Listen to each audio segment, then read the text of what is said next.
Hi guys, dans cette vidéo, nous allons parler des mots suivants. Somebody, nobody, everybody et anybody.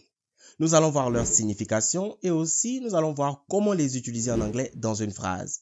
Hey guys, thanks for your likes, your comments on my videos, and thanks for sharing my videos. I really appreciate it. I really do. Somebody, nobody, everybody et anybody. Ces mots ont tous en commun le mot body. Donc, nous allons voir rapidement ce mot. Le mot body veut principalement dire corps en anglais, comme le corps d'une personne, my body. Mon corps, my body. Le mot body peut aussi, selon le contexte, faire référence à une personne morte, un cadavre. Oh my God, there is a body on the floor.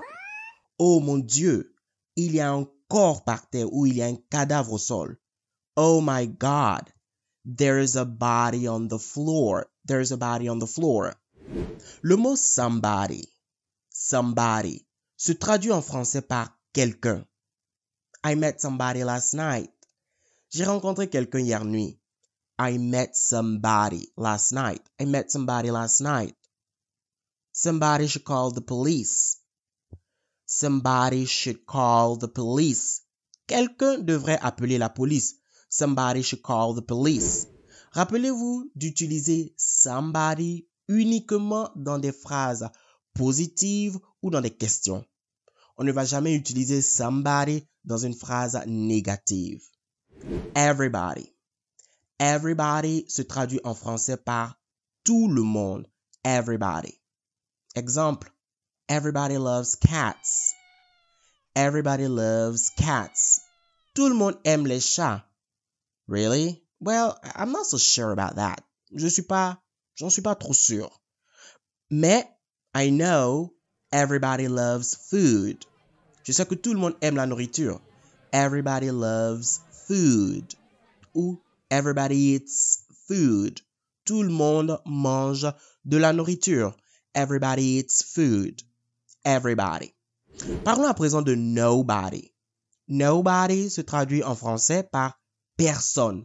Nobody. Nobody came to see me. Nobody came to see me. Personne n'est venu me voir. Nobody is perfect. Nobody is perfect. Personne n'est parfait. Rappelez-vous de ne jamais utiliser nobody dans des phrases négatives.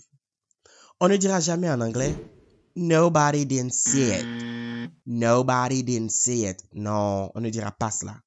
That's wrong. On dira nobody saw it. Nobody saw it. Nobody saw it. OK. Parlons à présent de anybody. Anybody se traduit en français par n'importe qui. Anybody. N'importe qui. You're not special. Anybody can do it.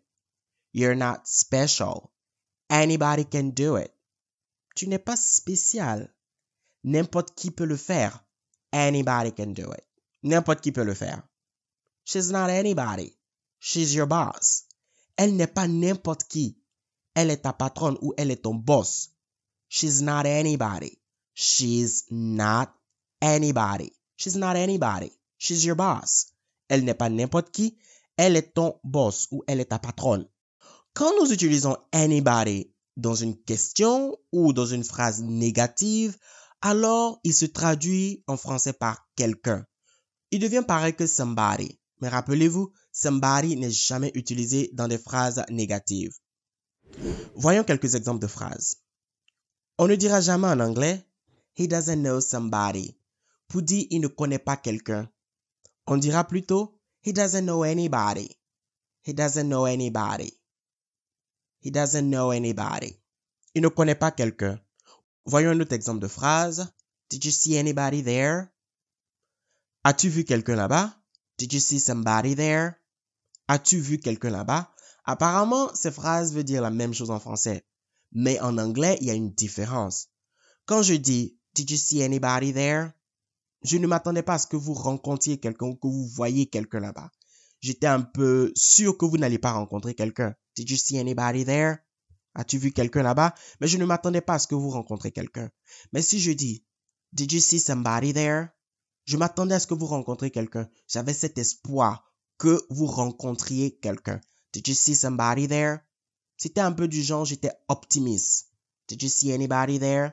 Je suis pessimiste et je ne m'attendais pas à ce que vous rencontriez quelqu'un là-bas.